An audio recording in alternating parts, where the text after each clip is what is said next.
Welcome back to my YouTube channel. Assalamualaikum warahmatullahi wabarakatuh. Welcome back to my YouTube channel. Jangan lupa like dan subscribe. Halo teman-teman Latsar CPNS, perkenalkan nama saya Siska Damayanti AMG, peserta Latsar Angkatan 9 Kelompok 4 Kabupaten Tabalong, BPSDM Kalimantan Selatan. Kali ini saya mendapatkan tugas individu presentasi mengenai analisis isu efektivitas kinerja individu berdasarkan tupoksi, yaitu nutrisionis, dengan tutor Bapak Dr. Insinyur Hidayatullah SE, SIP, MM, MP. Yuk langsung kita simak penjelasannya.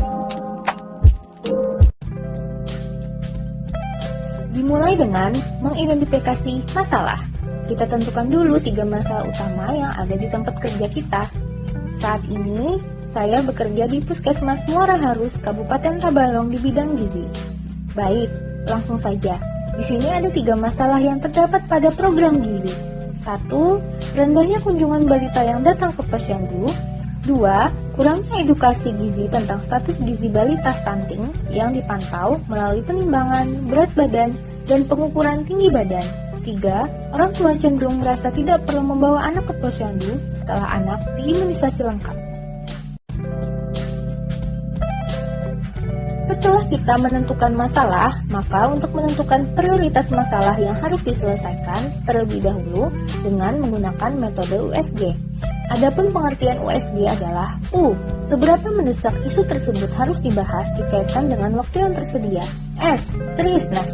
Seberapa serius isu tersebut perlu dibahas dikaitkan dengan akibat yang timbul dengan penundaan pemecahan masalah yang menimbulkan isu tersebut.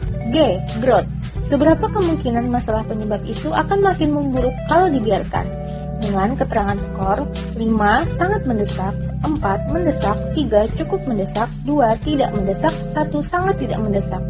Dari tabel berikut dapat dilihat yang menjadi permasalahan utama dengan skor urgensi 5, seriousness 5, dan growth 5 dengan total 15 adalah kurangnya edukasi gizi tentang status gizi balita stunting yang dipantau melalui penimbangan berat badan dan pengukuran tinggi badan. Selanjutnya, setelah menemukan prioritas masalah dengan metode USG, kita analisis lagi masalah dengan menggunakan fishbone atau tulang ikan dengan 4 sebab akibat yang mempengaruhi kurangnya edukasi gizi tentang status gizi balita stunting yang dipantau melalui penimbangan berat badan dan pengukuran tinggi badan, yaitu pertama, kurangnya pengetahuan tentang cara pemberian makan bayi atau PMBA yang tepat dan gizi seimbang. 2. Lingkungan. Kurangnya dukungan dari keluarga, faktor ekonomi yang rendah. 3. Metode. Konseling gizi kurang menarik. Kurangnya minat orang tua balita stunting untuk melakukan konseling. 4. Material. Kurangnya penggunaan media konseling gizi dalam memberikan edukasi gizi stunting. Dari 4 hal tersebut yang mempengaruhi terjadinya kurangnya edukasi gizi tentang status gizi balita stunting yang dipantau melalui penimbangan berat badan dan pengukuran tinggi badan.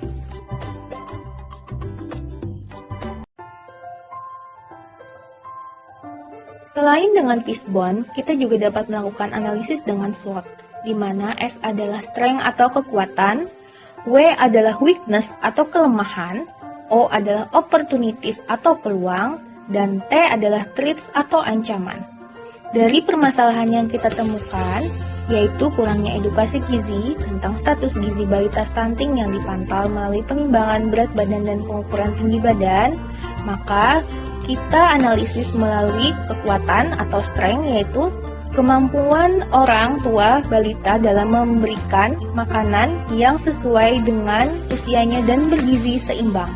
Kemudian atau kelemahannya, kurangnya pengetahuan orang tua balita stunting tentang pentingnya gizi seimbang terhadap balita yang stunting, serta kurang dukungan keluarga untuk memenuhi gizi seimbang. Peluangnya untuk mengatasi masalah ini yaitu adanya dukungan keluarga dan tersedianya sarana dan prasarana terkait pemberian edukasi PMBA dan gizi seimbang balita stunting. Ancamannya apabila hal-hal tersebut tidak bisa dilaksanakan, maka meningkatnya anak tumbuh pendek stunting, kecukupan gizi anak tidak terpenuhi, dan perkembangan otaknya terhambat. Lanjut yang terakhir, setelah kita melakukan identifikasi masalah dan melakukan analisis masalah, maka kita juga harus melakukan pemecahan masalah. Adapun pemecahan masalah itu dimulai dengan 1. Alternatif penyelesaian masalah, yaitu meningkatkan pengetahuan orang tua balita tentang stunting terkait pencegahan dan penanganannya. Kemudian, tahapan alternatif. Pertama, melakukan persiapan, mencari referensi tentang metode dan penyembuhan stunting, berkoordinasi dengan desa untuk mengadakan kelas stunting. Kemudian untuk pelaksanaannya, membuat kelas stunting yang mana di dalam kegiatannya akan dimuat tentang edukasi gizi stunting, PMBA, dan gizi seimbang. Kemudian, tindak lanjut.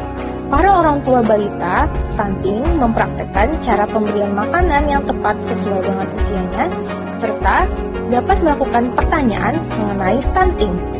Kemudian, hasil yang diharapkan dari pemecahan masalah ini yaitu dapat meningkatkan pengetahuan orang tua balita tentang cara pencegahan dan penanganan balita stunting, serta mampu mempraktekkan cara pemberian anak yang tepat sesuai dengan usianya dan gizi seimbang sehingga gizi anak terpenuhi dan dapat menurunkan angka stunting di wilayah kerja puskesmas. Dari semua penyelesaian ini, kita juga harus bekerja sama dengan para pihak, yaitu pemerintah kecamatan dan desa, Kadar Posyandu, puskesmas di lintas program, serta masyarakat.